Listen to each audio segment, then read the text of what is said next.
What's up, guys?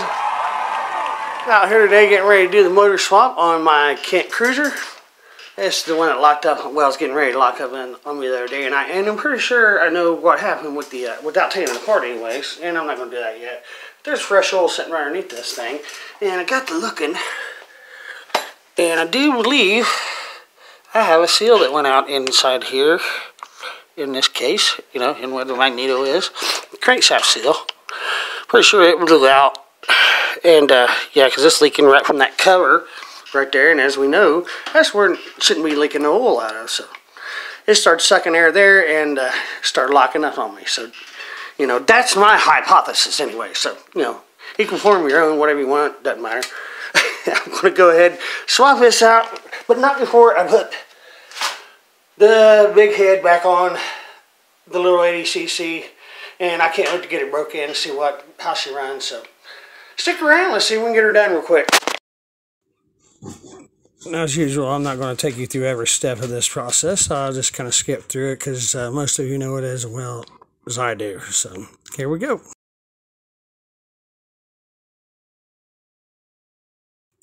I start by taking the intake loose, and I'm going to try to save this intake and use it on the other engine, but come to quickly find out this is a 32 millimeter, a little bit smaller than the other intake, so we've got to swap that too. And now that the intake is loose, I'm going to go ahead and go to the other side and take the exhaust loose from the cylinder.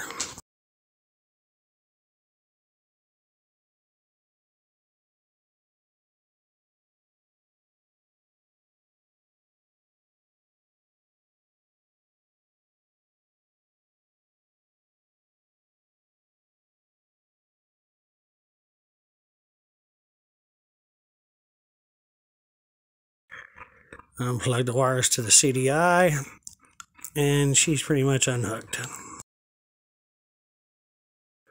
Now for the front and rear motor mounts, take the chain loose and swap the engines out.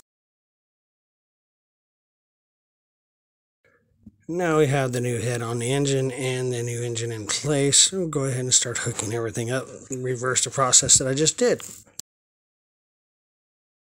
And once I pulled the plug out of that engine, you can see you don't want that lighter color on your plugs. You want a darker chocolate. That was really lean from it sucking in through that crank seal. Since it's kind of cold and nasty out, I decided to put the bike on a bike trainer for its first startup. So let's see what we got. 1, 2, here we go.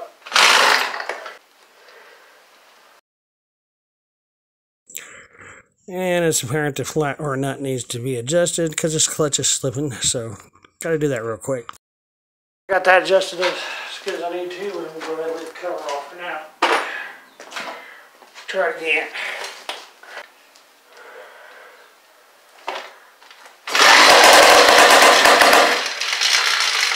Getting there.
It works.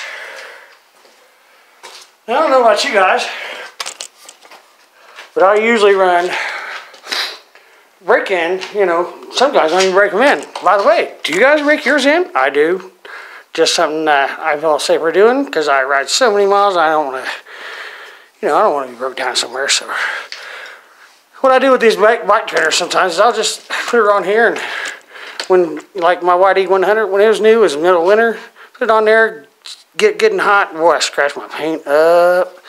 Anyways, get it getting hot, and just shut her down and let it cool off. And it saves on a lot of the slow poking around riding, what you got to do when you break these things in, because you don't really want to run them wide open. At least that's my opinion. I'm no expert on these, but, I broke in a few of them, and they all run really good, and I've had them for several years, so I must be doing something right. Just saying.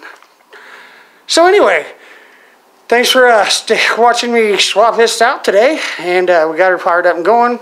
Don't look at those crappy welds. I see you looking. That guy right back there, yeah, you, I see you looking. Anywho, thanks for watching, guys, and as soon as the weather starts being nice again, we'll get this out on the road and break her in real good. Always ride safe.